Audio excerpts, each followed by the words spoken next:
it's really beautiful because what I loved from the very beginning about yoga is that you could receive many teachings, but all the teachings were meant for you to check it out for yourself and to see what's true deep inside.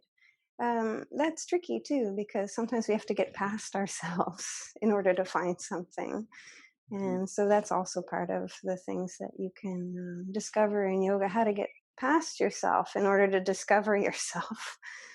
And it's been an interesting journey because it's been surprising along the way. I guess I was following my heart from the very beginning, and it led me into yoga through enthusiasm and just the joy of stretching and breathing. There's something very natural about it. We can make it really complicated, but after, I've been, I guess, offering yoga classes for 18 years, and I keep marveling at how, first of all, how it works. It really works. We come in the room and we relax a little bit, and that's what I mean by it works. I mean, what more do we want than to just relax a little bit here? We think we want other things, but the question is, what do you get when you get what you want? You get a moment of like, okay, until we're on to the next thing. So there's a lot of the very simple things in yoga that help to bring us to some basic relaxation. But there's so much more to yoga than that as well, which is what the discovery process is. How to get over ourselves to find ourselves. It's just a tricky way of saying it, but to be more precise, it's to get past who we think we are, to discover who we truly are. We assume to be who we think we are. We assume to be the stories that we tell about ourselves. And as we see that those stories, they change and they evolve and they heal and they do all kinds of things, they lighten or they become heavier. But all along, you're there all along.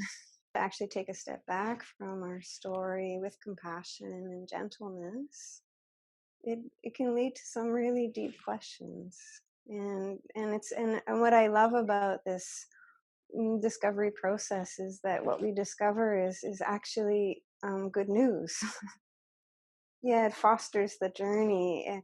Sometimes we're in the beginning, we're a little afraid to discover because we're afraid of what we might find, because we feel like there might be some dark things in there. But as we take steps, often with help from our friends, help from our teachers, help from life, we start to discover that this discovery process is a there's a reason they call it enlightening, because it's lightening. It lightens the load, and we feel lighter in our lives the more we recognize who we truly are. So it fosters its own momentum and interest through that lightening process. And sometimes we encounter some things along the way that we need to work through, but it's very fruitful to be on the path. Hello, this is Lynn Fraser with the Killaby Center Radical Recovery Summit. We are so excited to bring you the lineup for January 10th to 19th, 2020. Go to radicalrecoverysummit.com to see the new headliners for 2020 and to sign up. You can watch free January 10th to 19th or buy an all-access pass.